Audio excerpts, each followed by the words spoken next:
Apa kabar saudara? Semoga Anda sehat selalu dan tetap semangat. Saatnya Anda menyaksikan Berita Banten bersama saya, Maulia Fitriani. Sejumlah berita Banten akan kami sajikan untuk Anda. Berikut 3 berita utama hari ini.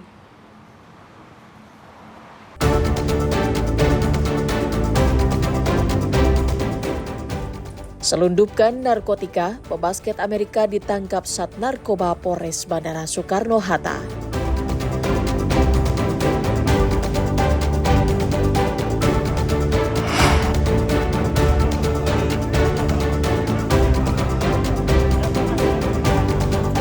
Diduga sering memangsa ternak warga, ular piton di Cilegon ditangkap petugas damkar.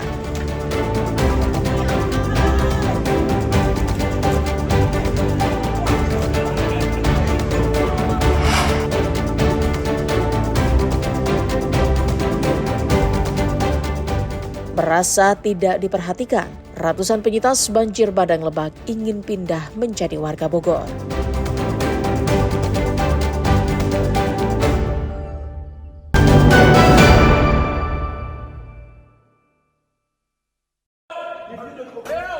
Seorang atlet bola basket profesional berkewarganegaraan Amerika Serikat, Jared Dwayne Shaw, ditangkap anggota Sat Narkoba Polresta Bandara Soekarno-Hatta di sebuah apartemen di kawasan BSD, Tangerang Selatan.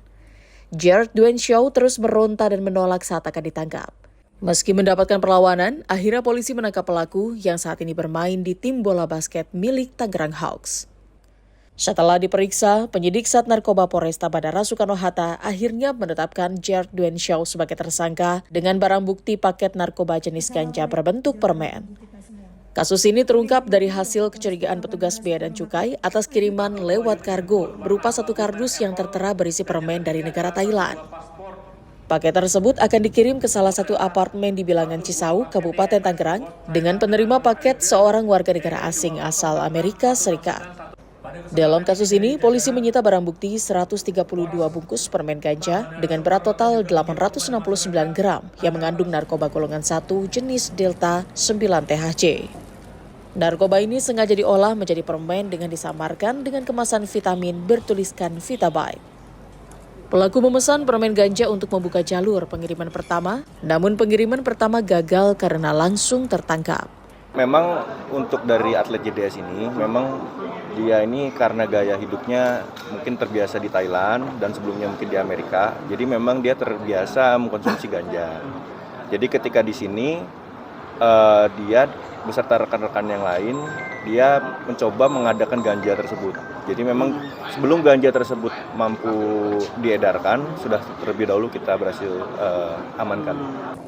Akibat perbuatannya, atlet basket profesional dengan tinggi 210 cm ini dijerat Undang-Undang Narkotika hingga terancam pidana mati atau penjara seumur hidup. Ariel Maranus dan Taufik Saleh melaporkan dari kota Tangerang. Data Semen Polisi Militer Denpom 34 Serang menggelar rekonstruksi kasus pengeroyokan warga sipil hingga tewas oleh 2 prajurit TNI AD aktif, Pratu MI dan Pratu FS, dan 2 tersangka warga sipil yakni JH, pegawai BUMN Indonesia Power Labuan, dan MS, pegawai pengelola jaringan serat optik. Rekonstruksi digelar di halaman parkir Masjid As-Sauroh dan bukan di tempat kejadian perkara. Adegan dimulai dari 3 kendaraan mobil berjejer, kemudian para saksi, korban dan tersangka memperagakan pengeroyokan di malam maut tersebut. Menurut salah satu saksi yang dilibatkan dalam rekonstruksi tersebut, saat rekonstruksi para pelaku mengakui adanya pemukulan hingga pengeroyokan. Saksi bernama Jaro menyebut dirinya memperagakan sebanyak 20 adegan dan sudah sesuai dengan kejadian. Saksi berharap pelaku dihukum seadil-adilnya. Teman-teman semua, untuk minta doanya semoga pelaku-pelaku ini dikenakan hukuman yang seadil-adilnya, yang setimpal, karena ini yang bersangkutan dengan nyawa. Tadi berapa adegan, Pak? Untuk adegan kita untuk kejadian saya sendiri, untuk kejadian yang pertama itu ada kurang lebih 20 adegan. Dari rekonstruksi ini ada yang janggal nggak, Pak? Kalau untuk yang janggal itu tidak ada, karena sebelumnya udah di prarekonstruksi juga, udah di latihan juga untuk simulasinya juga, karena semua ini udah tersusun dengan naskah. Pengeroyokan yang melibatkan 2 TNI ini terjadi tanggal 15 April 2025 di depan Bank BCB. Korban bernama Fahrul Abdillah tewas saat menjalani perawatan setelah mengalami koma beberapa hari. Korban dikeroyok saat berusaha memisah perkelahian antara para pelaku dan teman korban. Ariel Maranus dan Rifki Nugroho melaporkan dari Kota Serang. Warga di Kelurahan Grem, Kecamatan Grogol, Kota Cilegon, geger setelah salah satu warga di lingkungan tersebut menemukan seekor ular sanca di saluran air. Warga yang kesulitan menangkap ular meminta petugas pemadam kebakaran. Petugas Dinas Pemadam Kebakaran dan Penyelamatan Kota Cilegon sempat kesulitan saat akan menangkap ular sanca yang memiliki panjang sekitar 3 meter, bersembunyi di dalam lorong got berukuran kecil dan sempit. Namun petugas yang tak kehabisan akal mencoba beberapa cara seperti menyemprotkan air bertekanan tinggi dan mengasapi lubang got tersebut hingga akhirnya ular besar ini keluar dan ditangkap petugas.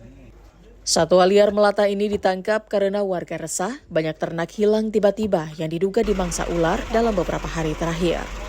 Ini sebenarnya model lama ya, tadinya kena, lepas lagi, terus masuk ke gang selokan yang sempit. Ke got itu ya? Ya, ketemu lagi sama temen kemarin. Itu udah makan berapa ekor? Kalau saya sih ayam habis 3. Berarti udah banyak diserang ular juga ternaknya ya? Iya. Kita kebetulan ini prosesnya agak susah ya. Jadi kita pakai 2 cara. Yang satu pakai air semprot, yang kedua pakai pengasapan. Gitu. Soalnya itunya ada di lorong. Setelah dievakuasi, satwa liar yang diduga berasal dari wilayah perbukitan di dekat pemukiman penduduk ini akan dikarantina terlebih dahulu sebelum dilepas liarkan di kawasan hutan BKSDA di wilayah Kabupaten Serang. Ariel Maranus dan Aji Ramadan melaporkan dari Kota Cilegon.